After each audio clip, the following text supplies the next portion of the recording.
What are the biggest challenges? The biggest challenge that we have, and the one that we cannot meet, is but as a parish we don't have any. We provide food, clothing, bedding, those things, but we don't have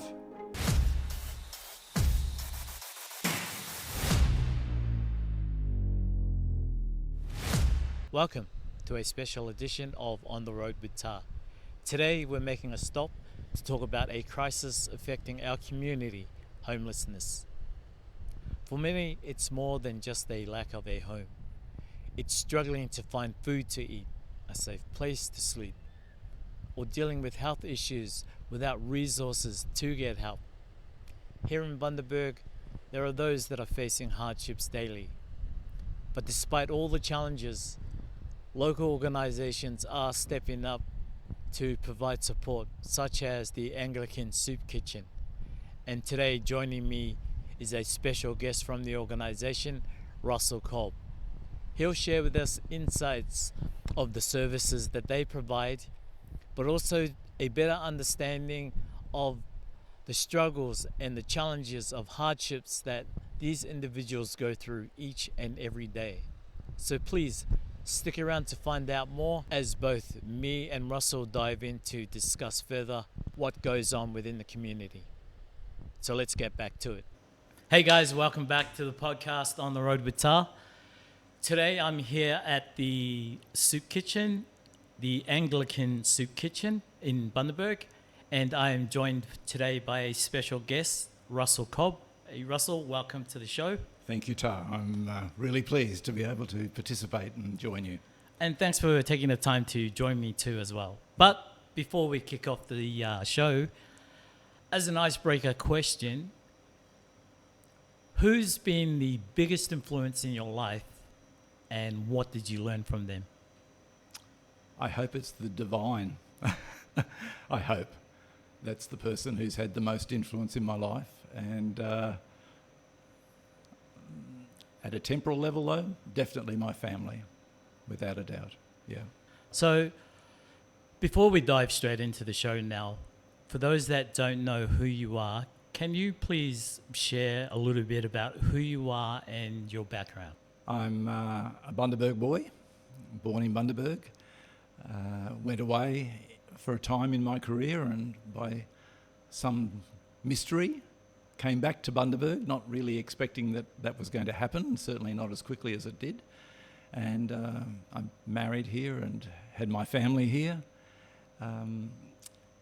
and retired here. So I'm now retired and I spend quite a bit of my week involved with these things that are attached to our church. Okay, and just for the listeners and the viewers, we're here at the Soup Kitchen. What is your role here? Mm-hmm. I coordinate the Soup Kitchen, and the Soup Kitchen is one of the arms that tries to meet the needs of people who are in distress.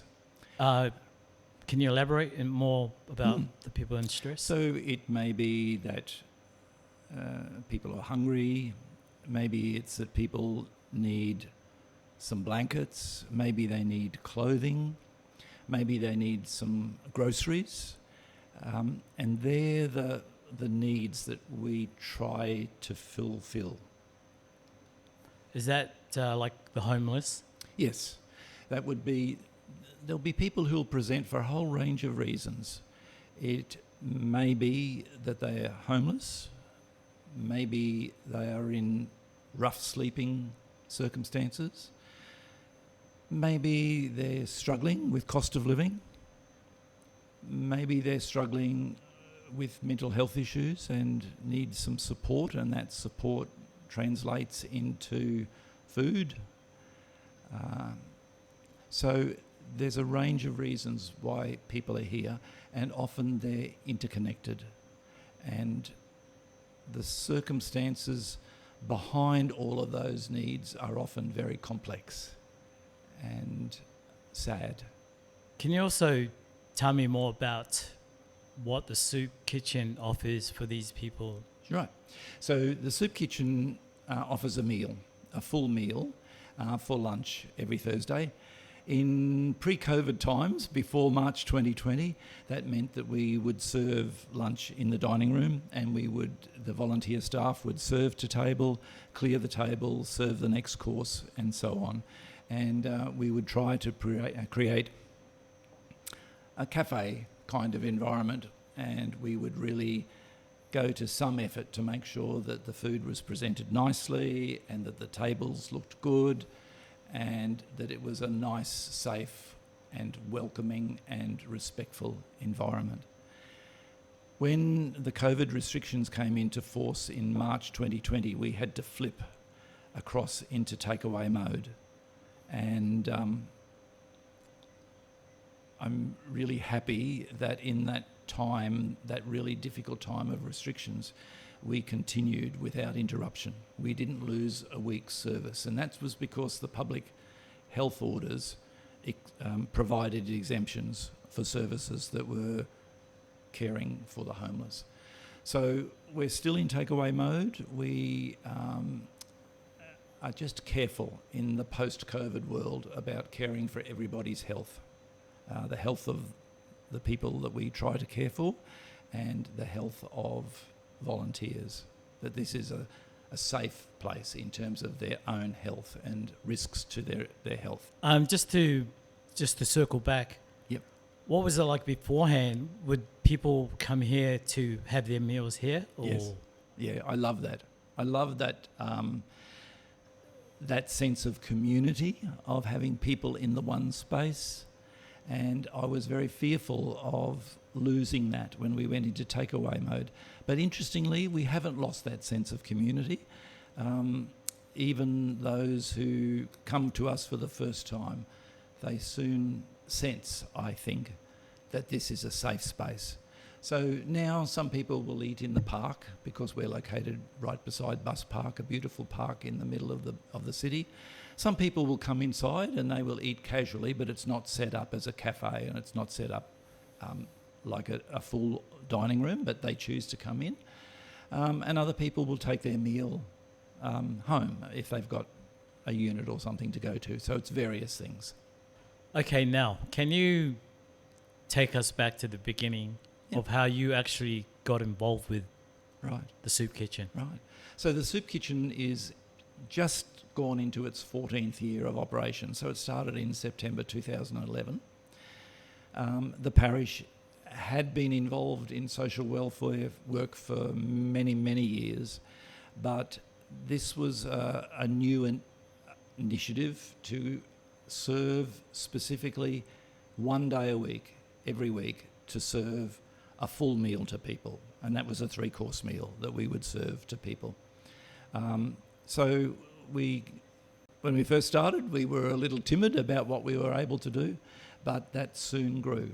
We have fantastic volunteers, highly committed, highly energised, and all the time want to put their best foot forward for the people that we're serving. So in winter it would be a soup course, it would be a main course, and it would be some fruit with some tea and coffee. In summer it's more likely to be a main course with dessert and then some fruit with some tea and coffee. So how did you get involved? I got involved because I was part of a group that was interested in connecting the parish more with the needs of the community. I'd had experiences when I was at university with a group that provided services to rough sleepers, just as a volunteer. And in my time here in the parish, I just had another series of experiences that alerted us to the extent of the needs in the city.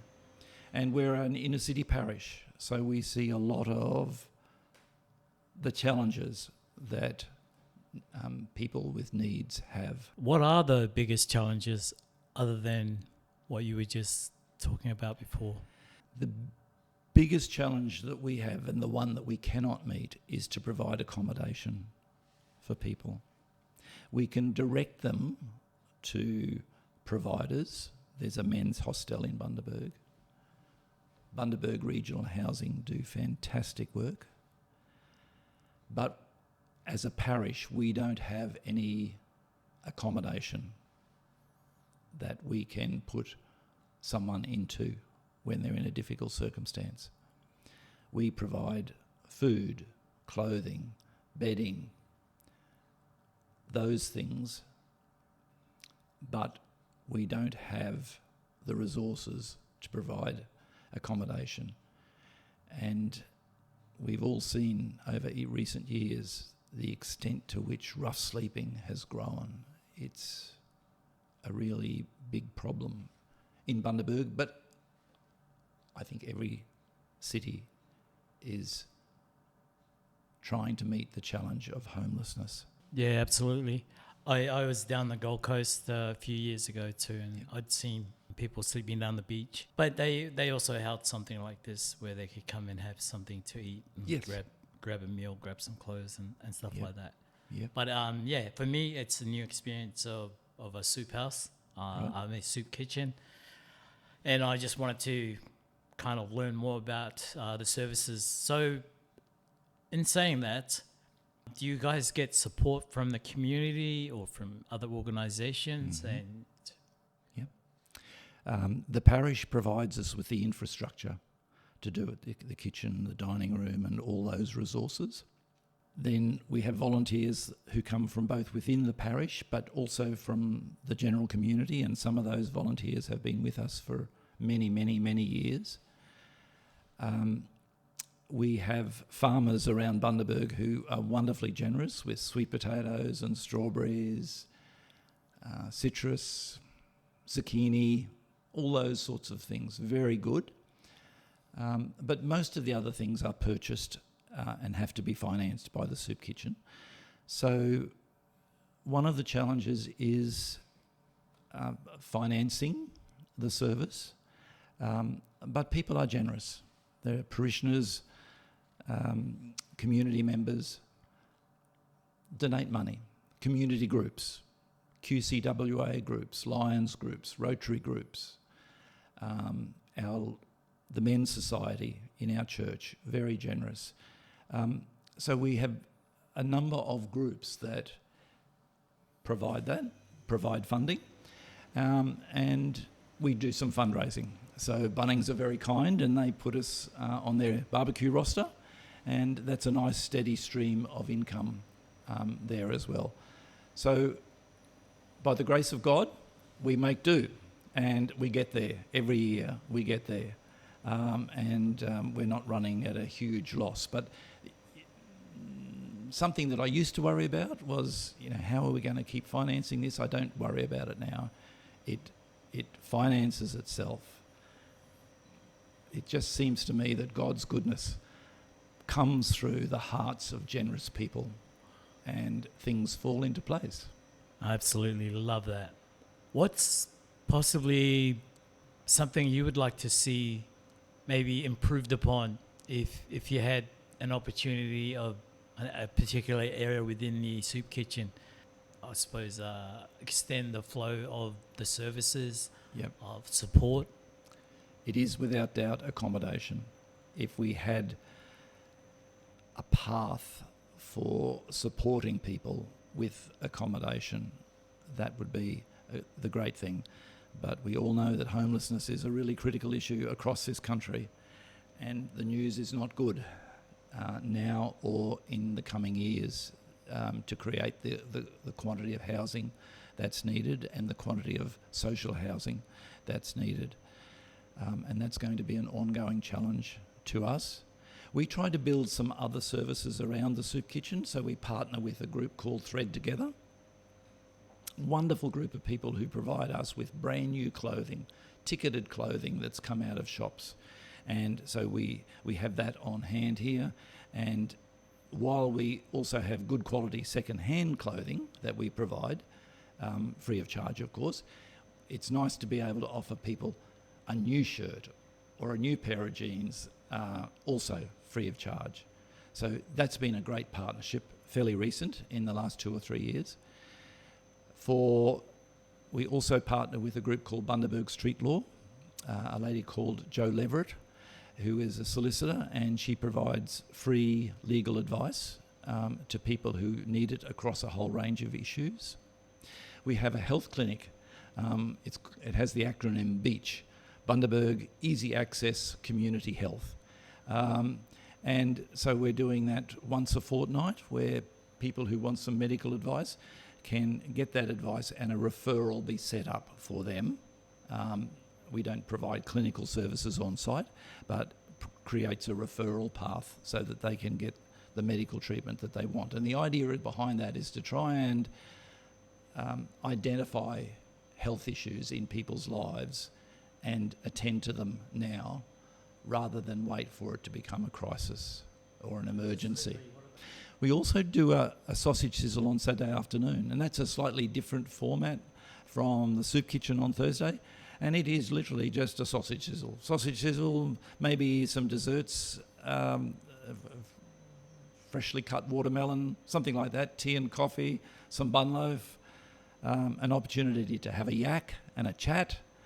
Hey guys, thanks again for tuning back in. And if you're finding value in today's show, please subscribe and hit that like button, as it helps this channel to grow so we can reach out to other individuals and local organizations that are wanting to share their story so we can learn from them.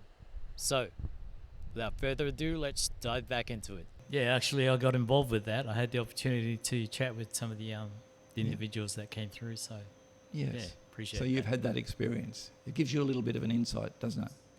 Yes. Aside from those things, the parish also runs an emergency relief system, so that operated today, and people who require the help get given groceries and bread, fresh fruit and vegetables if we've got it, just some groceries to get them through for a few days. It's only an emergency supply, it's not going to keep them going for a week, but it will get them through a bit of a crisis period.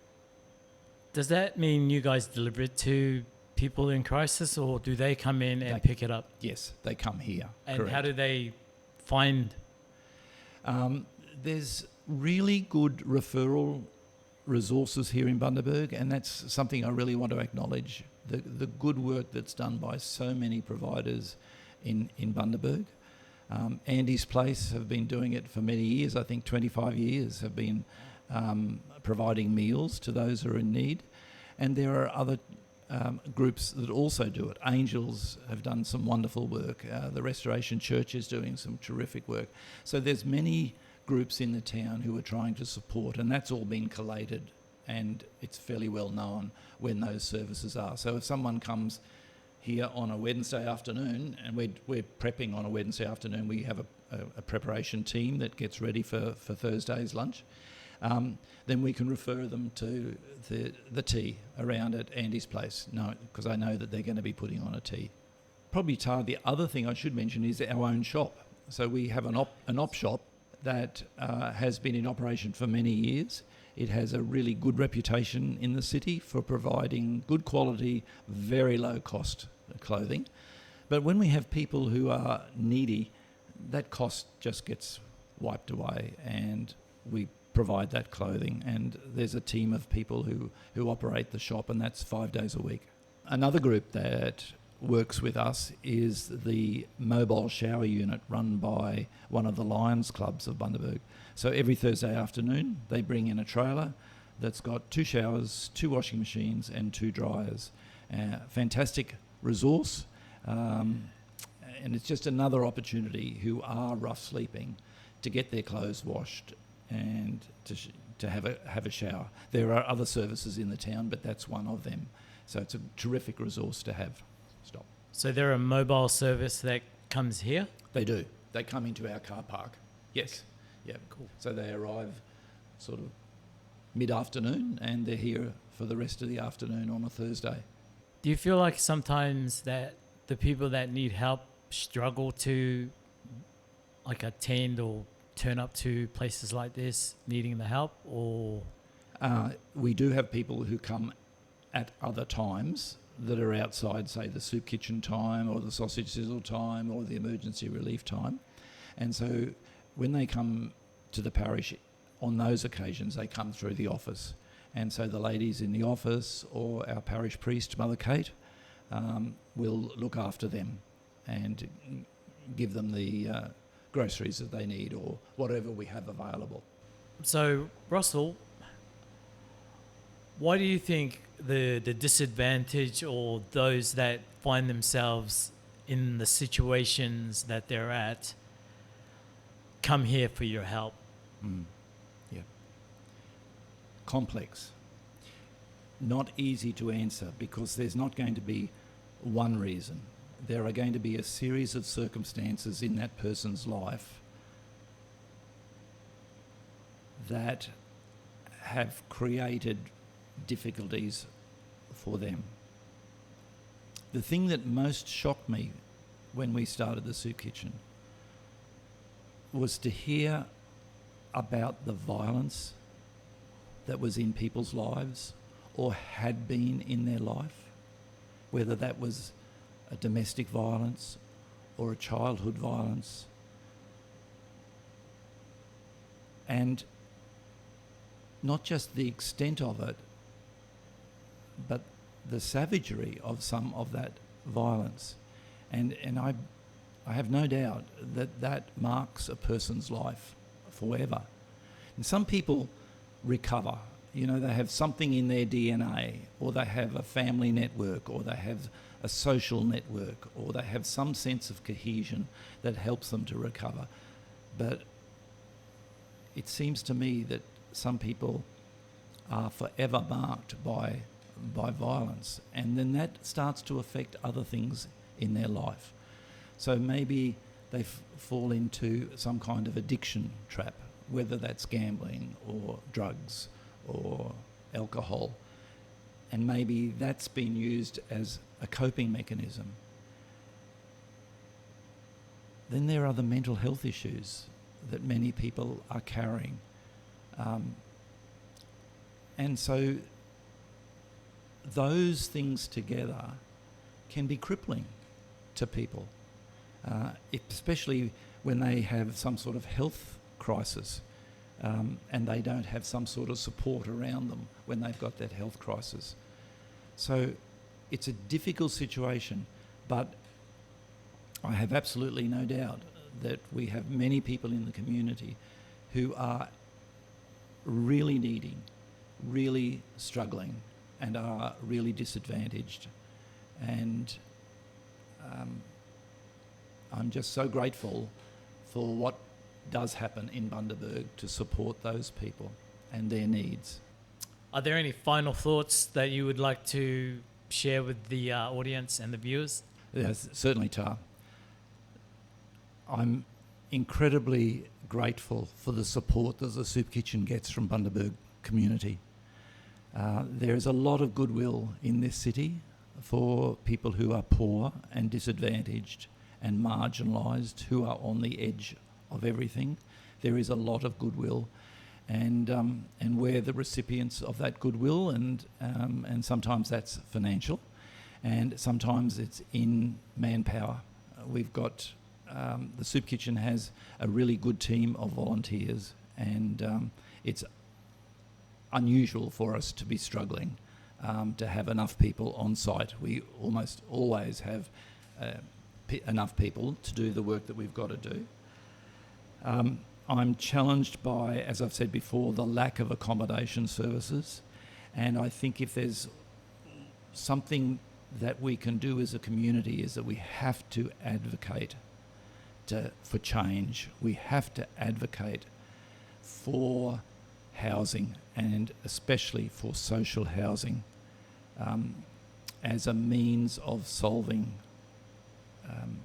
the rough sleeping problem. It's going to require a huge investment, but I think it's the only way out of this. There has to be really big investment, and things are starting to happen. I acknowledge that things are starting to happen, but we've got a lot of ground to make up for over the last 10 years.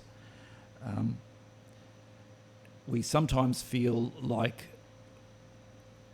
we're stuck in a big system and a big structure that we can't change.